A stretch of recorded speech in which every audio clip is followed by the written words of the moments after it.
Okay, silence. You hear me? Silence. The puppets are ready to begin. History is knocking on the door.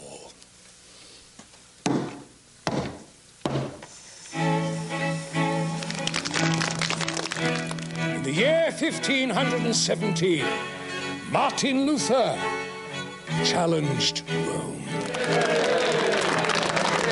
The Church of Rome is corrupt. Here begins the Reformation. The English king, Henry, a man of many parts, breaks with Rome.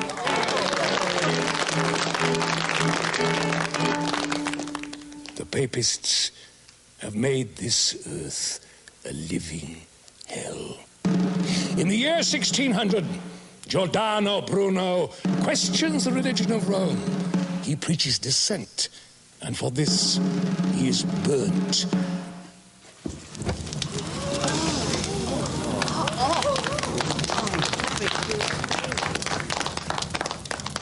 But my friends, beware. It is not only the papists we must guard against. On the 24th of November, 1632, in the Jewish quarter of this, our fair town of Amsterdam, Baruch de Espinosa was born. As he grew, he began to question everything. Everything, creation, and our Creator.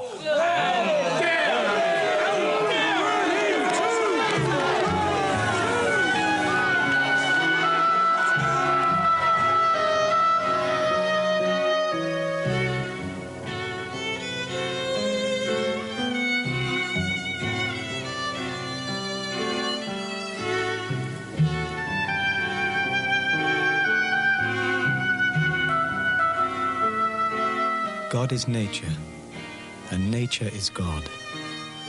This truth is proved by reason. How can God be nature? How can nature be supernatural? The supernatural does not exist. There's no life after death. A mind cannot outlive its body.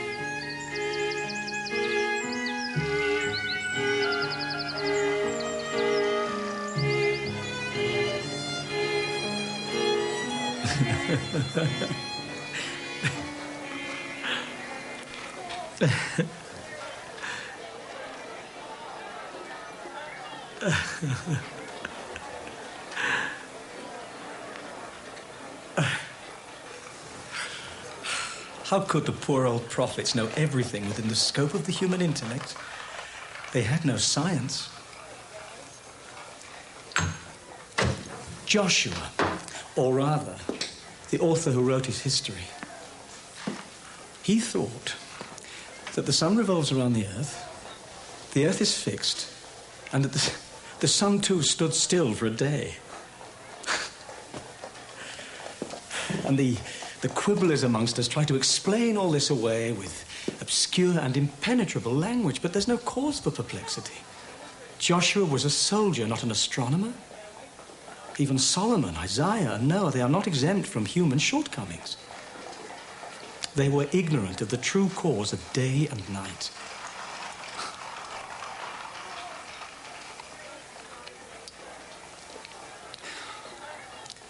Rational thought, my dear friends, is a self-rewarding virtue. And religious prejudice is a veil which protects the mind from reason. But surely not all faith is blind.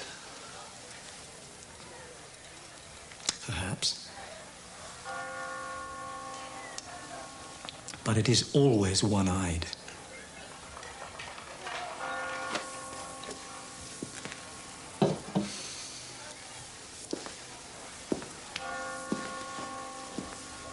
The revealed truths of religion have only one function: to overpower, to subjugate, and to crush reason. and so prevent scientific knowledge from ever being regarded as superior to religious knowledge. Have you said farewell to life? You can rely on us, but you have in recent months become careless and loose-tongued. While my father was alive, I kept silent so as not to offend him, but I can do so no longer.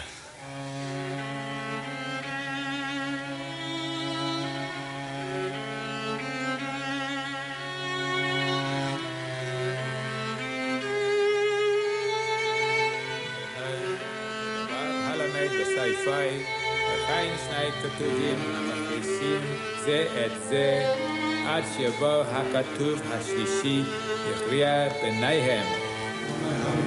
יהי רצון לפניך על השם אלוקינו ואלוקי אבותינו שבונה בית המקדש במהרה בימינו ותיתן חלקנו בעבודתך ונעשויס לצונך. אמן.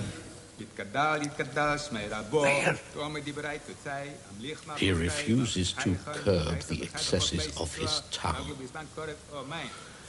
He looked at me, smiled in that irksome, superior fashion, and turned our offer down. Did he say anything? Oh, yes.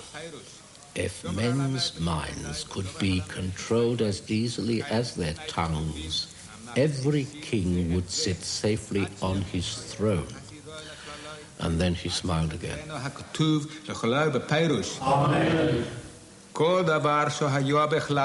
Must get rid of him. He leaves us no alternative. As it is, the Calvinists are busy preaching to the lower orders that our community is full of atheists, free-thinkers. Amen. Amen. Must act in the interests of the whole community. So be it. So be it. Amen. Amen. They offered me money. Why? What did you say? How much? What did you say? Silence can sometimes be purchased, but mine is not for sale. I told them reason was a diamond without a price, even in Amsterdam. But master, every diamond can be cut into many pieces and sold in the marketplace. Can reason be likewise parceled and distributed? I want to know how much they thought your silence was worth. If I publicly defend the orthodoxy and customs of the synagogue, I will be paid 1,000 florins a year.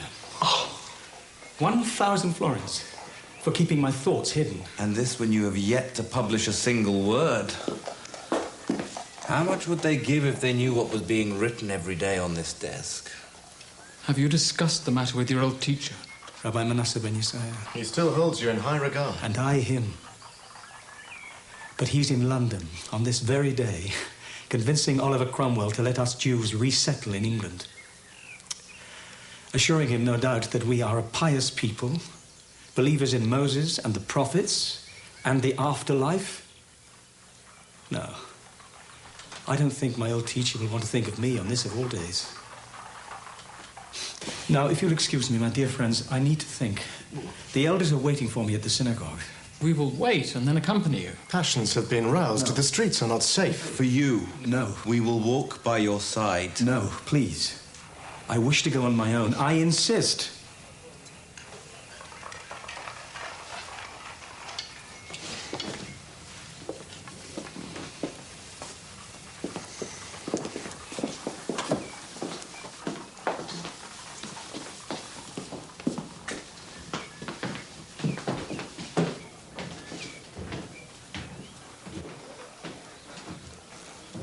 You too, Albert.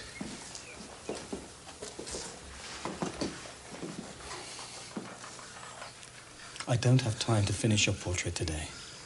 It'll have to wait till this trial's over.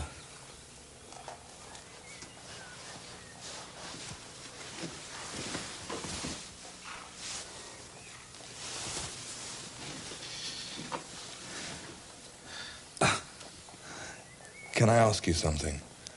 Ask.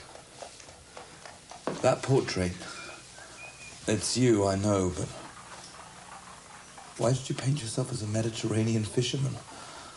Was it one of Master Rembrandt's ideas? No.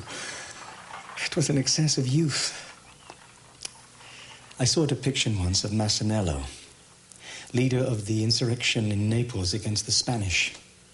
He was a young fisherman, full of courage and ardor. His rebellion lasted 6 days. 6 days, no more. But days of hope. They revoked the taxes, promised real change, democracy. 1647, I was about 15. You must have been 9 or 10. Oh. The news of that revolt spread through Europe like a flame. And Masaniello? What happened? Assassinated by agents of the Spanish viceroy. But he's still worshipped by the peasants to this day. I wanted to follow in his footsteps. That portrait is about as far as I could go. Now, if you'll excuse me, my dearest Albert, I really would like to be on my own.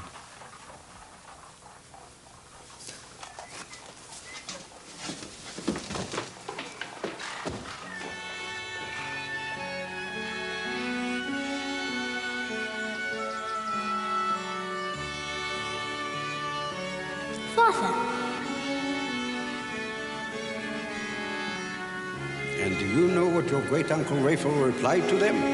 Hey, Binto, do you know? He said, I will never abandon my faith and convert to yours. Understand? Never. So what happened? They threatened to burn his children. And did they, Father? Of course not. Great-uncle Raphael became a Christian. If he hadn't, you would never have known your Uncle Schmelke or your Aunt Miriam. But he was wrong, Father. He was wrong. Right or wrong didn't enter into the debate, young Binto. It was a matter of life or death, simple. Tell me, what would you have done? I would not have become a Christian. Spoken like a true rabbi. Oh, Binto, when you become a scholar and then later on a great rabbi, I would not like to be brought in front of you for questioning. Oh, you are going to be a tough one. In the meantime, my son, you sleep. And you thank God we are safe in Amsterdam. Oh.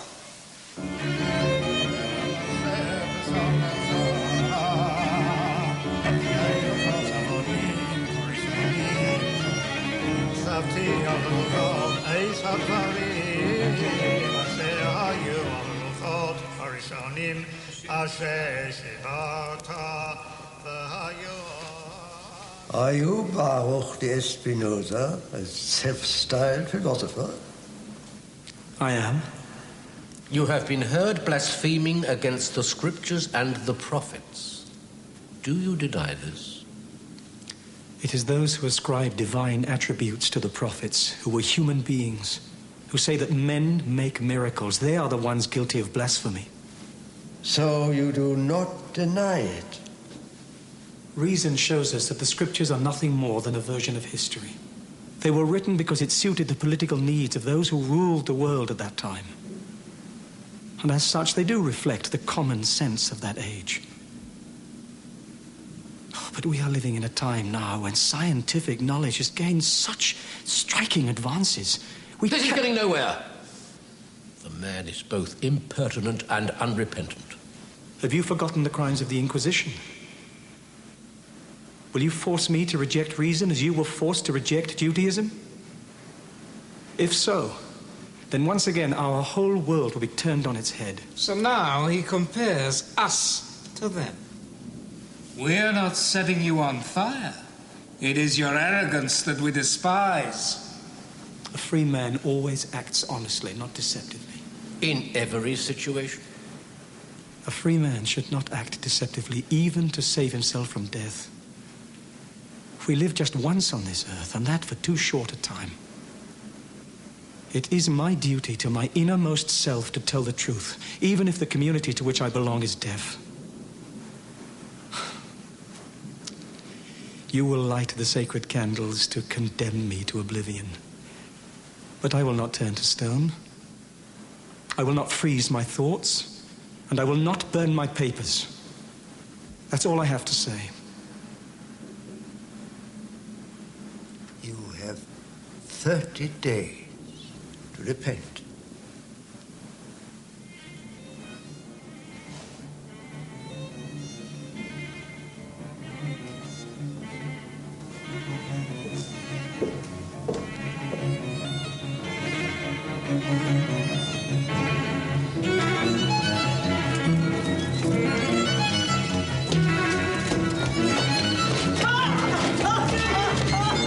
Filthy blasphemer! Atheist! Traitor! Next time I'll kill you!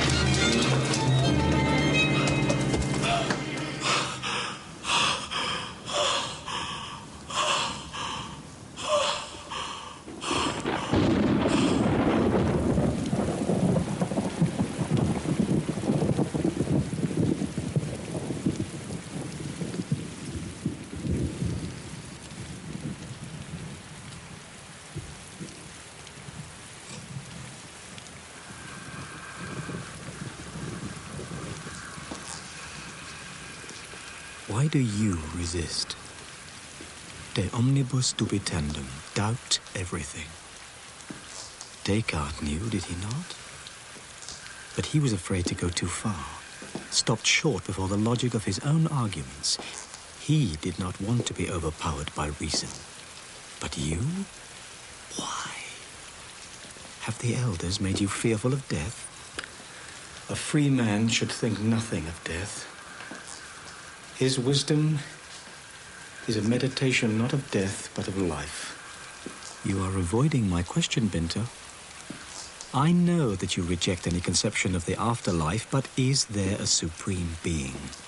A divine creator? Yes or no? Not outside the real world. Oh, look about you. The beauty of a wave as it hugs the shore. Changing patterns in the wet sand. That is God. I am yourself. How can you deceive me so? At least admit the truth to yourself.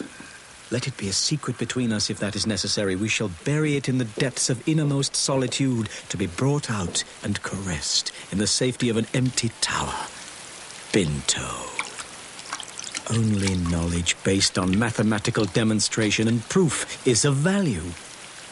Where is the proof that your God exists? Oh, I know. The sea and stars and moon and sun and trees and mountains and these flatlands which drive us mad. They exist, but is that God? That's a joke, Binto. Or are you bent on deceiving yourself? Where is the proof, Binto? In my book, I prove that even though there is one substance, it has an infinity of attributes. Nobody questions the existence of material substances. But if you assert that there is only one material substance, you deny the existence of the divine. One substance is both material and divine. Do you expect to convince the multitude of this? The multitude? And those of like passions with the multitude, I ask never to read anything I write. Nay, I would rather that they utterly neglect my work than that they should misinterpret it as is their wont. The irrational passions of the multitude do not move me. Not one little bit. This is the 27th day of July in the year 1659. Is Baruch de Espinosa present amongst us? Is Baruch de Espinosa present here? Shall we begin? the ruling council, being fully aware of Baruch de Espinosa's evil opinions and works, has endeavored to draw him back from his evil ways.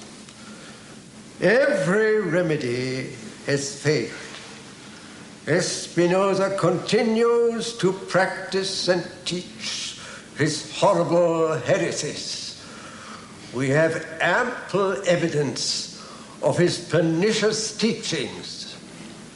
The matter has been carefully examined by the ruling scholars and councils. They consent to the banishment forever of Baruch de Espinosa from the nation of Israel. In accordance, they proclaim the following excommunication.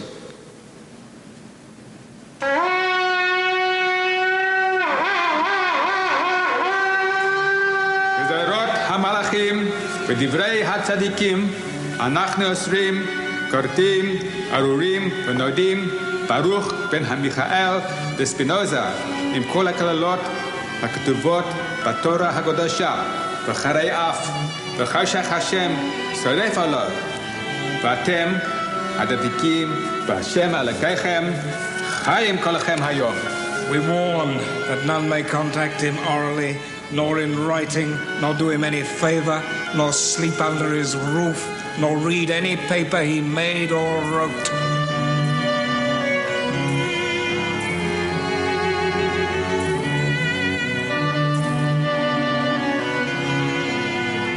Banished forever. So be it.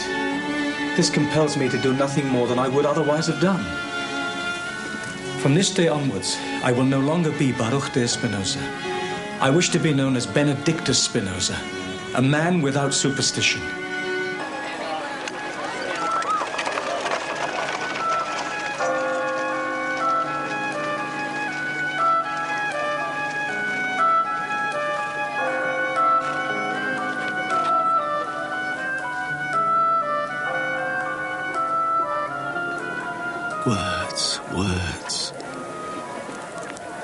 Words are part of my imagination. I form many conceptions in accordance with confused arrangements of words in my memory. Words, just like my imagination, may be the cause of many and great errors. In my ethics, I must always be on guard against playing with words.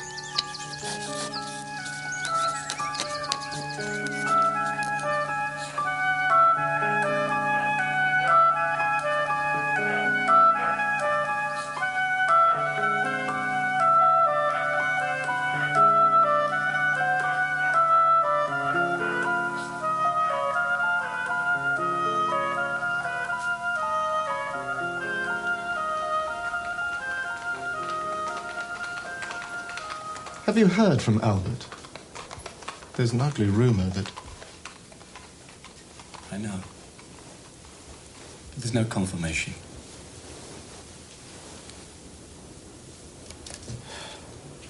I have a letter to show you. From Wğ쏘ᴛsᴘᴘ, the great leader of our republic. This honest and upright citizen poses us with a question. Where is it? Oh, here. I say that I believe there are ghosts. The reasons are these. First, because it adds to the beauty and perfection of the universe that they should exist. Secondly, the Creator has created them because they resemble him more closely than do corporeal creatures. Thirdly, because just as there is a body without a soul, so there is a soul without a body. I think, therefore, that there are spirits of all kinds, except that there are no female spirits. How do you propose to reply to such nonsense? On the one hand, you do not doubt the spirits of the male sex, but you do doubt whether there are any of the female sex. This seems to me more like a fancy than a doubt. For if this were really your opinion, it would resemble the popular imagination which makes God masculine and not feminine. I am surprised that those who have seen naked spirits did not turn their eyes to the genital parts. Perhaps from fear or from ignorance of this difference.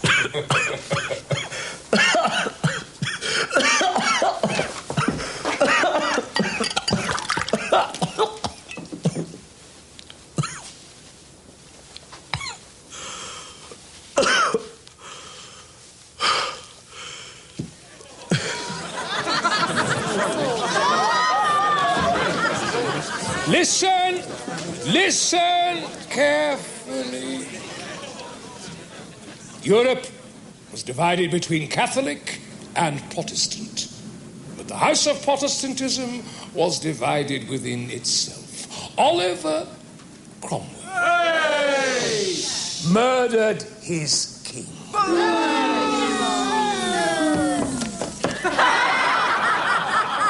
When his ambassadors arrived here, what did we shout at them? Cromwell's bastards, king's murderers! Cromwell's bastards, king's murderers! Cromwell's bastards, king's murderers! Yes. Under Cromwell's influence, our so-called leader, John de Witt, forced through the Act of Exclusion, which prevents the House of Orange from taking up their rightful place. The throne. Yes, but my friends, the will of God triumphed. The king was invited to return. He ordered Cromwell's body to be disinterred. The rotting head detached from the body and put on a pole. Let John de Witt and the friends of Cromwell here in Amsterdam beware. John de Witt, John de Witt, we'll tear him apart bit by bit. John de Witt, John de Witt, we'll tear him apart bit by bit. John de Witt, John de Witt.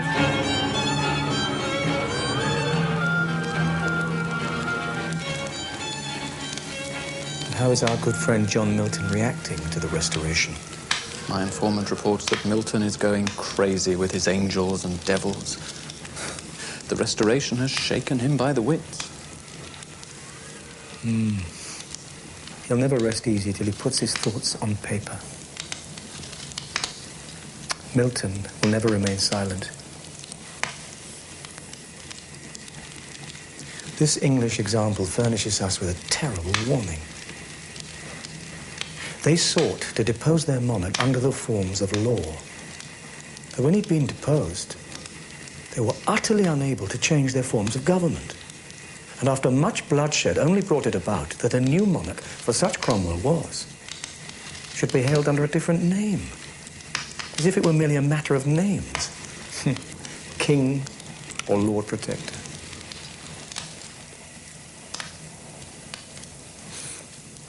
Then this new monarch could only consolidate his power by destroying the royal stock, putting to death the king's friends, real or supposed, and disturbing with war the peace that might have encouraged discontent.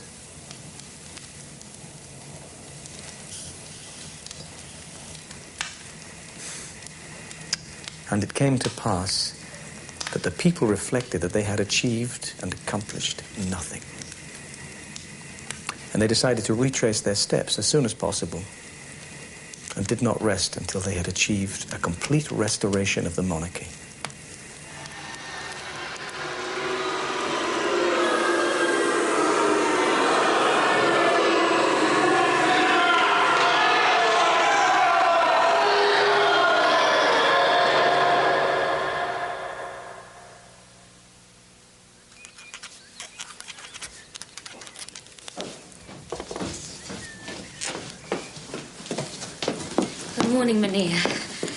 This was brought to you by a messenger. He is waiting for your reply. Should he wait? Well, let me read it first.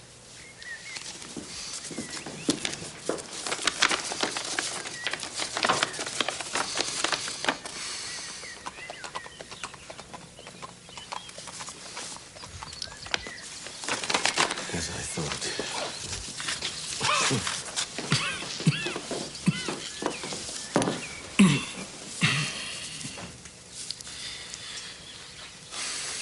Most honorable sir, Schisms arise not so much from an ardent love of religion as from men's various dispositions, or the love of contradiction, through which they are wont to distort and to condemn all things, even those that have been correctly stated. I have already experienced these things while leading a private and solitary life. Thus, you see that I am not holding back in the hope of some better fortune, but from love of peace, which I believe I can obtain to a certain extent, merely by refraining from public lectures. Yours, entirely, Benedictus Spinoza.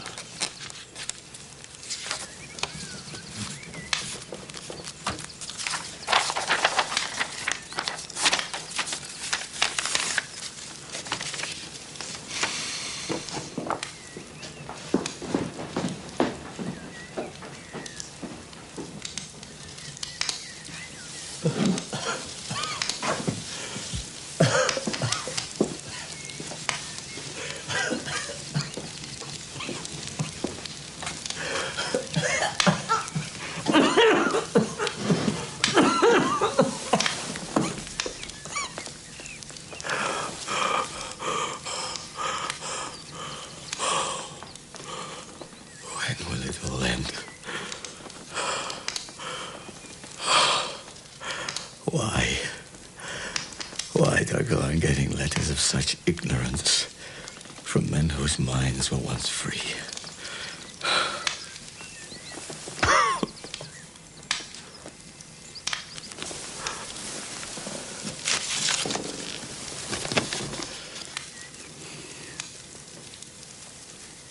What has happened to you, Albert? What demon has possessed you? Albert Berg. You were once so close to me. Oh, perhaps too close. I can see you now, standing outside the Vatican. You who once had such pleasing features, so prim now and pompous, suffused with the Holy Spirit and preaching to me. I have written this letter to you with intentions truly Christian, to show the love I bear to you even though you are a heathen.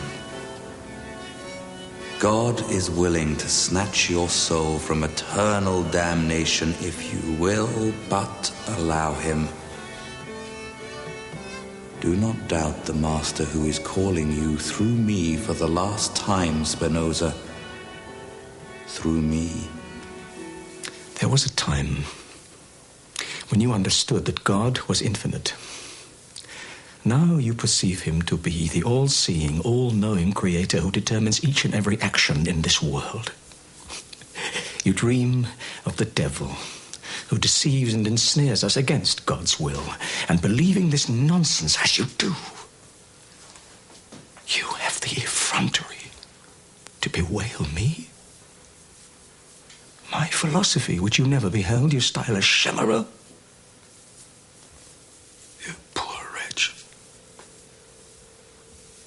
Who has bewitched you into believing that the supreme and eternal is eaten by you and held in your intestines? How do you know that your philosophy is the best among all that has ever been taught in the world, or is being taught, or ever will be taught? I could ask you the same question. How do you know that the wafer which you chew in the Romish church is anything other than what it is, a wafer? I know what I know. I understand the true philosophy. I know it as you know that 3 angles of a triangle are equal to 2 right angles. That this is sufficient will be denied by no one whose brain is sound, and who does not go on dreaming of devils and evil spirits inspiring us with false ideas. Think again, you fool. You've been led to become a devotee of this church of yours, not through your love of God, but because of your fear of hell. The single greatest cause of so much superstition in this world. Is this your humility? That you entrust nothing to yourself but leave all responsibilities to others? Your papal tradition is false through and through. Reflect on the history of your church. Study with what cunning your Pope has obtained supremacy over the Church. Oh, enough of this.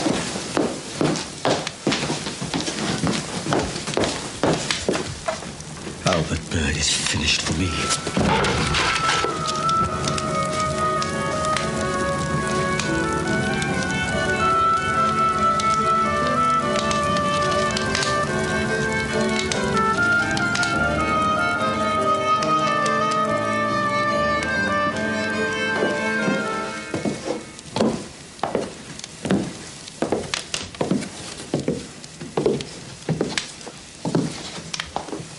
Bowl of broth for you. Now, please, eat it. You know what Dr. Mayer said the last time he was here. Mynheer, people have been asking us questions about you. Some say that you're an agent of the French king. Others that you're in the pay of the Catholic Church. A heathen. An atheist. That's what they say. It's Calvinist bigotry. I am none of these. I am, however, no friend of monarchs. The brothers de Witt have done more for this country than the whole House of Orange. I believe that Oliver Cromwell was a visionary, and I do feel for John Milton and his friends to have to live through a restoration. I would rather be dead. Yes, but the next time I am asked what our honoured lodger believes, what should I say, Mynheer?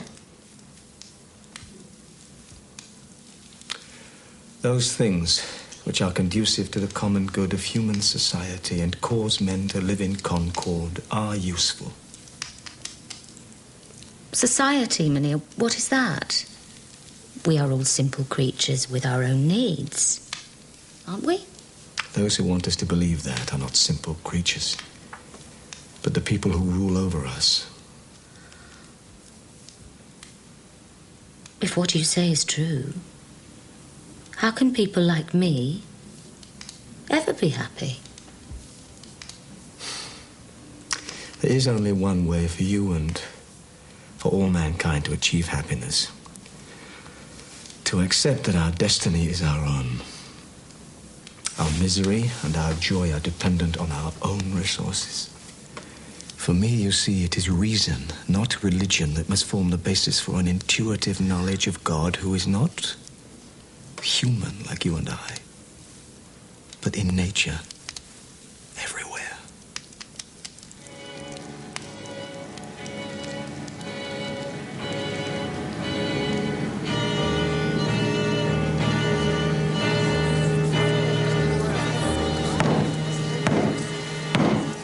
The restored King of England, Charles II, demands a hearing. Republics fill me with unease. Why should not our cousin of Orange take his rightful place as King of the Dutch? He must, under no conditions, accept the Republic as the legitimate government of Holland. And the Prince of Orange took his uncle's advice. But, my friends, another monarch was looking at Holland with greedy eyes. Yes, it was the Sun King, a Catholic. These Dutch think that they have the answer to everything. The Calvinist fools must be taught a lesson. France is a great power. And with our friend Charles now back on the English throne, we must sweep aside this little republic where religion is openly mocked. What does Monsieur de Witt say to that? I stand firm for a republic. Liberty and freedom is more secure in the keeping of many good men than in the hands of one person. The interests of monarchs and people sometimes appear to be the same, but they always diverge. They both love talking nonsense. The House of Orange, with its monarchist ambitions, is fomenting a civil war. I will not negotiate on the question of our republican form of government, but I am willing to discuss everything else with the French king. And what do we say to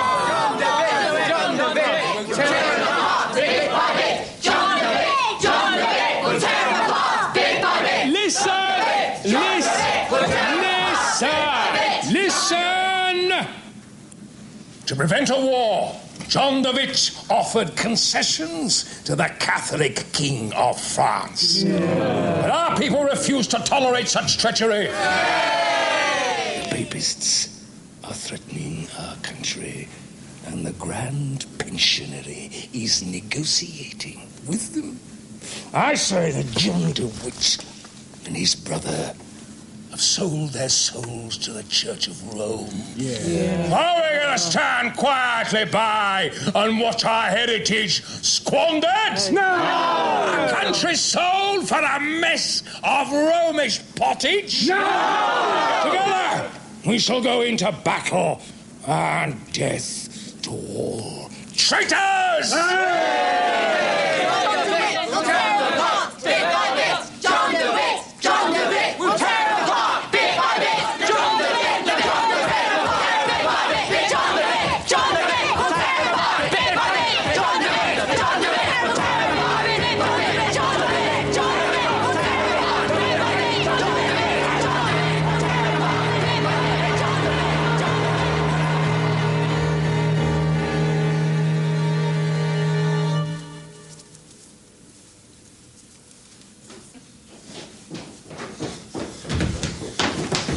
News. You must go into hiding. Cornelius and John de Witt were attacked by an angry mob, stoked to fury by Calvinist preachers. They have been torn limb from limb. They're dead. The Republic is dead. Are you sure? Are you sure? Yes, my friend. The political atmosphere outside these rooms is vile. There's poison in the air. I fear for you. Oh, this is an unspeakable outrage. This mob have murdered reason. They have no ruler more powerful than superstition. I will go to the scene of this crime, and I will post a bill.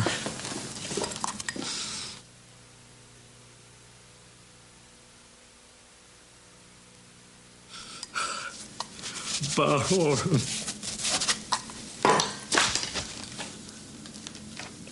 This mob has murdered reason. Have killed two of the finest political minds in Europe. No. No, I must go. I can't. No.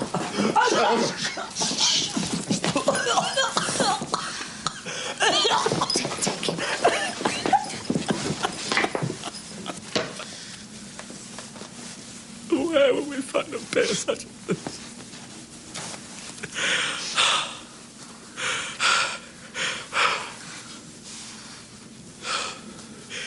I will not go. This is not a time for me to cry. I must understand. The enormity of this crime will reverberate through time. Holland, without Cornelius and John de Witt, is like... A universe without God. You're a good woman. Would you be so kind as to bring me a draught of beer?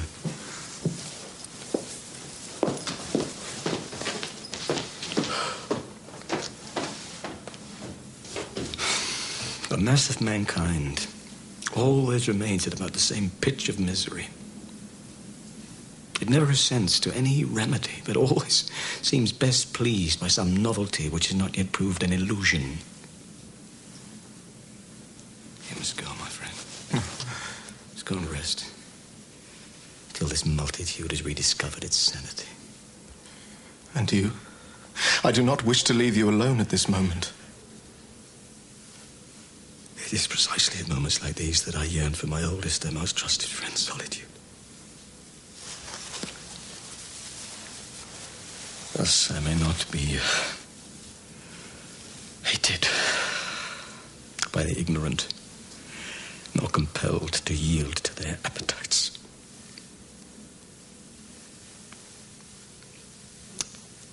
I'm calm again.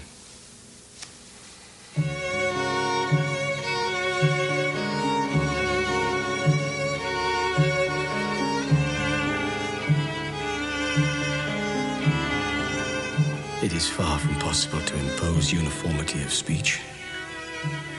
The more rulers that strive to curtail freedom of speech, the more obstinately they are resisted. Not indeed by the avaricious, the flatterers and time servers and other numbskulls who think that supreme salvation consists in filling their stomachs and gloating over their money bags, but by those whom good education, sound morality and virtue have rendered more free.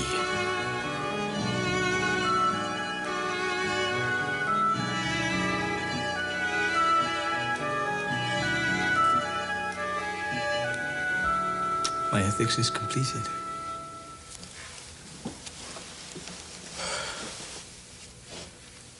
I was intending to go to my good friend Jan to publish it, but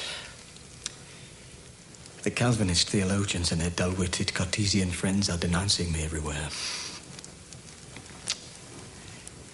They are bringing actions against what they call my godless ways before the magistrates.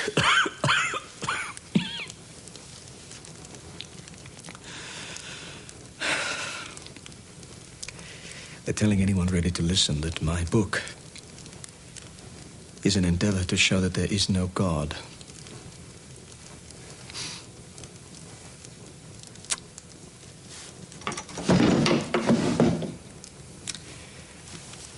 I have therefore decided to postpone publication indefinitely.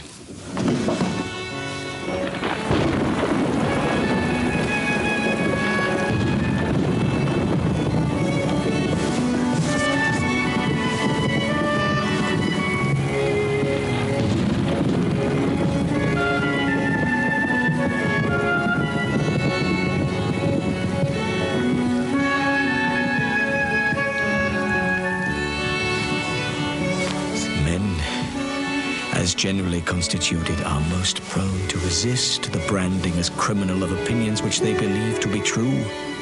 It is for this reason that they are ready to forswear the laws and conspire against authorities,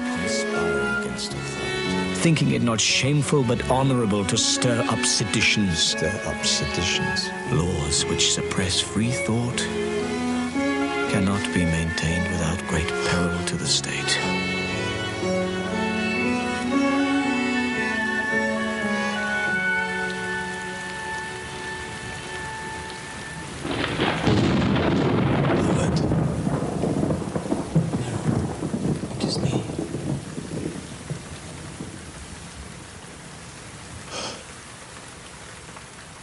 Ethics is in the desk.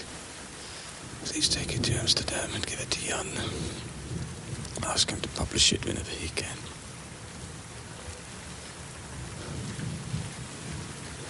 My name should not appear on it.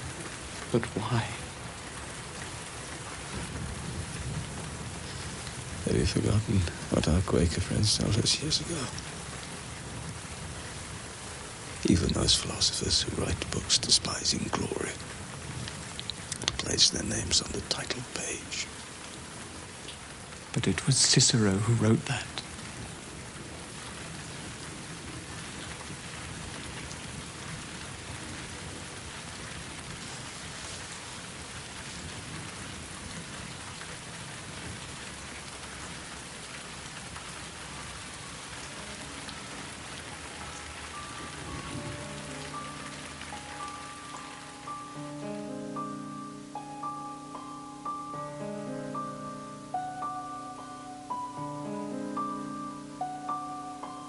Like a golden mist, the west lights up the window.